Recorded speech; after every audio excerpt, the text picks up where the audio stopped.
معاملات ہیں۔ معاملات، عاملہ یعامل معاملۃ، معاملات لین دین کرنا، ایک دوسرے کے ساتھ لین دین کرنا۔ آدمی نے دکان تو بنا لی، تجارت تو شروع کر دی، زمیندارت تو شروع کر دیا،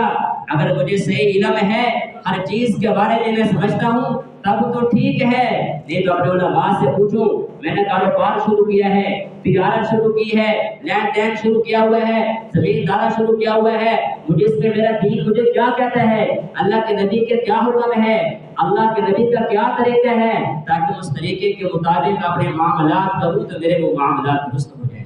کہیں میری وجہ سے میں دکان پر بیٹھ کر تو ایسا کام تو نہیں کر رہا کہ میری وجہ سے میرے بچوں کے پیٹ میں حرام کا لقمہ جا رہا ہے،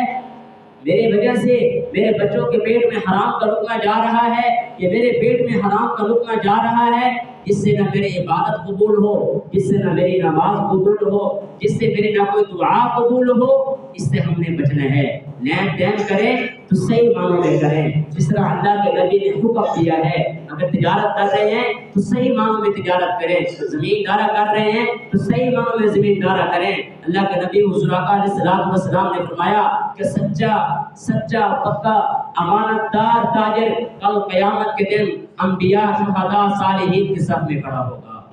جو تاجر اپنی تجارت کرتے وقت جھوٹ نہیں بولتا، دھوکہ نہیں کرتا، صحیح لین دین کرتا ہے، ناپ تول میں کمی نہیں کرتا، تو ایسا تاجر کل قیامت کے دن جو ہے وہ شہداء، نیک لوگوں کے صف میں کھڑا ہوگا۔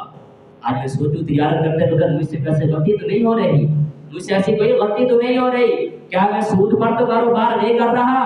آج کل ہمارے معاشرے میں سود جیسی قباحت پھیلی ہوئی ہے، اس سے ہم نے اپنے آپ کو بچانا ہے، اوروں کو بھی بچانا ہے۔ لین دین میں سود کو چھوڑنا ہے۔ سود ایک اللہ تعالیٰ کے خلاف کھلی جنگ ہے، جو مسلمان سود سے باز نہیں آتا، اللہ فرماتے ہیں کہ وہ میرے اور آپ میرے نبی کے خلاف کھلی جنگ کر رہا ہے، کھلی جنگ کر رہا ہے۔ سود عربی میں ربا کہتے ہیں، اس کی لغوی تعریف ہے کسی چیز کا بڑھنا، اضافہ ہونا، بلند ہونا۔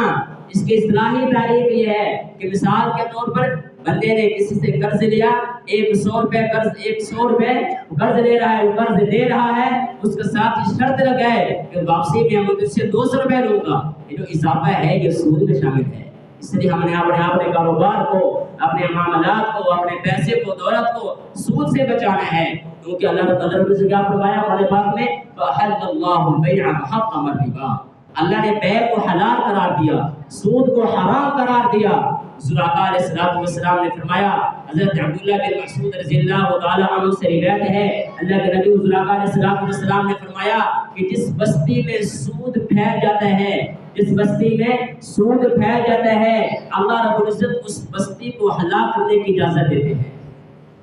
جس بستی میں سود پھیل جاتا ہے، اس بستی کو اللہ رب العزت ہلاک کرنے کی اجازت دیتے ہیں۔ حضرت ابو ہریرہ رضی اللہ تعالیٰ عنہ سے روایت ہے کہ اللہ کے نبی حضور آقا علیہ السلام نے فرمایا کہ میں تمہیں 7 باتوں سے جو ہے بچنے کا حکم دیتا ہوں، کہ 7 باتیں ایسی ہیں جو تمہیں ہلاک کر دے گی، لہذا ان سے بچتے رہنا۔ صحابہ کرام نے عرض کی، یا رسول اللہ صلی اللہ علیہ وسلم وہ 7 باتیں کون سی ہیں؟ اللہ کے نبی حضور آقا علیہ السلام نے فرمایا، نمبر 1 اللہ کے ساتھ شرک کرنا، اللہ کے ساتھ شرک کرنا، اور نمبر 2 جادو کرنا، اور نمبر 3 ایسی کسی ناحق جان کو قتل کرنا،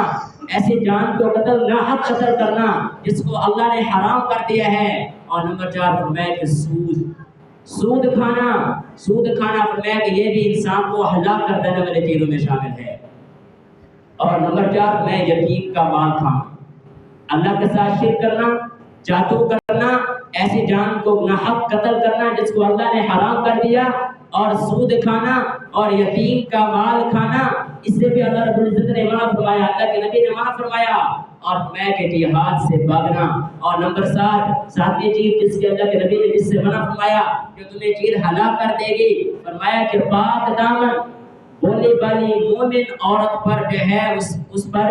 ناحق، اس پر جو ہے وہ زنا کی تہمت لگانا، میں کہ ان 7 چیزوں سے بچنا، یہ تمہیں ہلاک کر دے گی۔ اس لیے ہمیں بھی ضروری ہے، ہمارے معاشرے میں یہ چیزیں عام ہو چکی ہیں، ہم خود بھی ان سے بچیں اور دوسروں کو بھی ان چیزوں سے بچانے والے بن جائیں۔